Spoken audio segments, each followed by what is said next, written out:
Jumlah kasus COVID-19 di Jawa Timur dalam 3 hari terakhir mengalami lonjakan besar.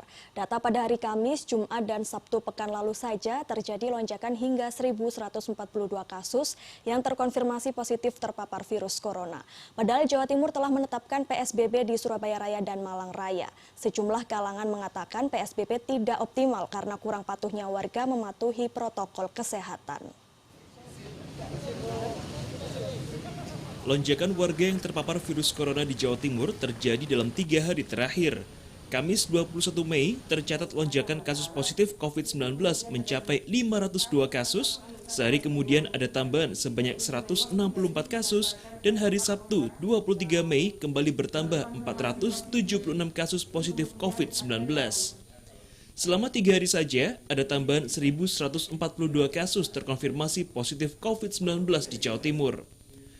Menurut Gubernur Jawa Timur, Khofifah Indar Parawansa, lonjakan besar ini disebabkan orang tanpa gejala atau OTG yang meningkat hingga 34% dari yang terkonfirmasi positif.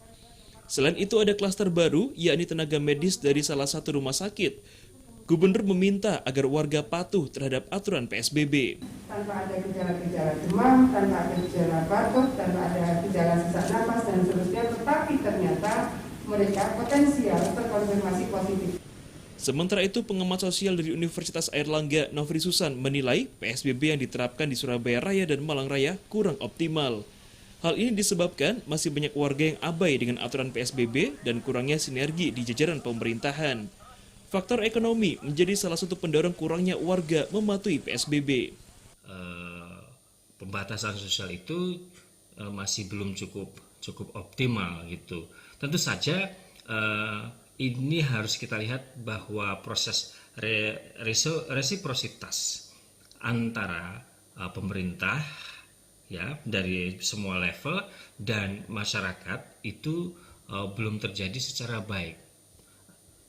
Ada beberapa faktor yang menyebabkan kenapa resiprositas ini atau timbal balik ini ya. Jadi partisipasi timbal balik atau kontribusi timbal balik dari semua aktor dalam PSBB tidak berjalan baik, ya termasuk pertama masyarakat belum memiliki pengetahuan, kesadaran yang cukup tentang bagaimana proses penyebaran virus. Kemudian yang kedua dari sisi pemerintah, gitu ya, bahwa pemerintah harusnya di semua level harusnya saling berkoordinasi, bekerja sama, dan kemudian fokus bagaimana agar pencegahan dan penanganan ini bisa berjalan secara optimal. Tanpa itu, proses penyebaran virus COVID-19 ini sulit sekali kita bendung gitu.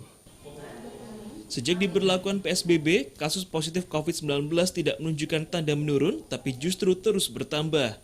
Per 23 Mei, ada 1.927 kasus positif COVID-19 di Surabaya, 497 di Sidoarjo, dan 127 di Gresik. Sementara total di Jawa Timur ada sebanyak 3.586 kasus positif, sembuh bertambah menjadi 465 pasien, dan meninggal sebanyak 285 orang. Dari Surabaya, Tim Liputan iNews melaporkan.